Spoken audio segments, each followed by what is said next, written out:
Hey everybody, Aaron Cowan with Mission Specific Fitness. What we're going to talk about today is functional strength for the presentation of the handgun. Strength is very important, besides the obvious reasons, in control of the firearm.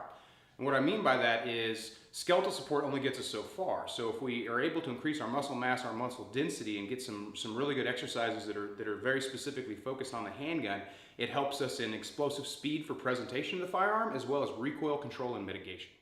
So for this first segment, we're going to talk about wrist strength and arm strength in regards to presentation of the firearm, pointedly the handgun. Now, strength in regards to the wrists and the forearms. Why is it important? Well, we want to keep our wrists locked. We want to vise them down, which helps with the stability on the gun. We want skeletal support, tendon support on our grip, so it helps in conjunction with all the other muscle groups to mitigate recoil and allow for fast movement and explosive speed.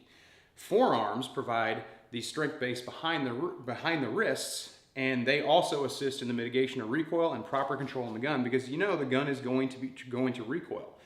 The stronger, not our grip necessarily, but the stronger our forearms and the stronger our wrist development is, the less muzzle flip we're going to have on the gun regardless of caliber.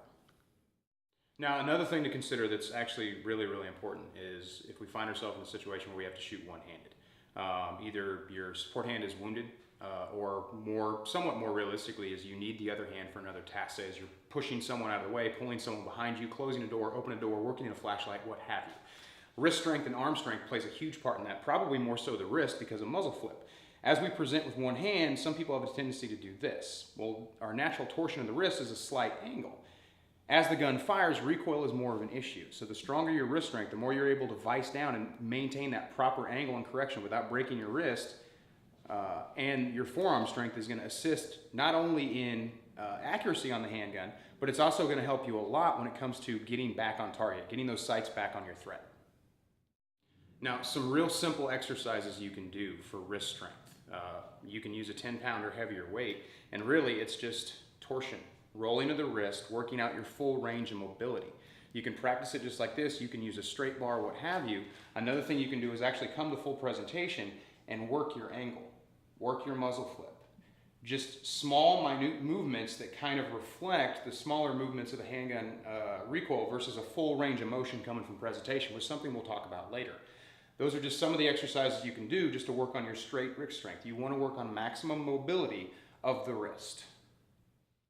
Now, another exercise is work from our high chest position, our high ready, whatever you want to call it, or maybe some of you that work stool or what have you, is our actual full presentation, and then practice your target transitions. Now, you can work this in isolated, or you can introduce movement into it.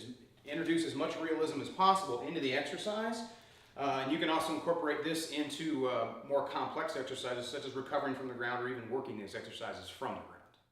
Now, if I want to work on maximum wrist strength and also incorporate my biceps and my forearms and into a full rotational exercise, something that gives me a full range of mobility, even if it doesn't necessarily mimic the firearm's function itself, is I can use a kettlebell for exercises such as this. I get my wrist rotation, I get my full press up.